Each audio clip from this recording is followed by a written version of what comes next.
কোনো মানুষকে যদি বারবার বলে বোঝাতে হয়, আমাকে গুরুত্ব দাও, আমার যত্ন নাও, আমাকে ভালোবাসো, আমায় আগলে রাখো, তাহলে সে মানুষটা অন্তত ভালোবাসে না।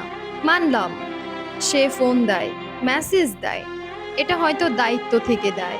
তার মনে হয় একবার ফোন দেওয়া দরকার বা মেসেজ দেওয়াটা দরকার।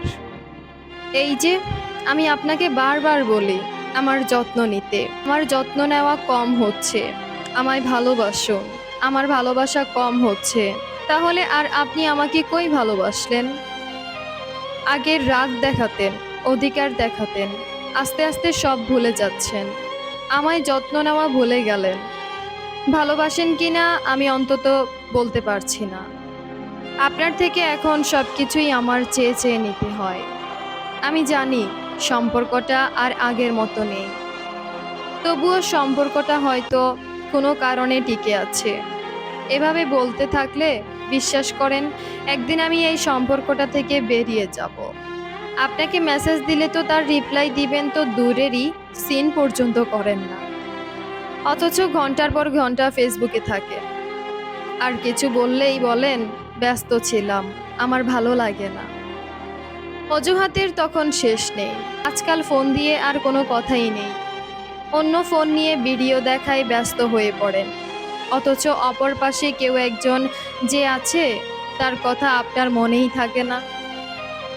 আমার অসুখ হলে এখন আর জিগান না আমি ভালো আছি কিনা, সুস্থ আছি কিনা। বিশ্বাস করেন ছোট ছোট বিষয়গুলো আমাকে এত পরিমাণ কষ্ট দেয়, কি বলবো আর।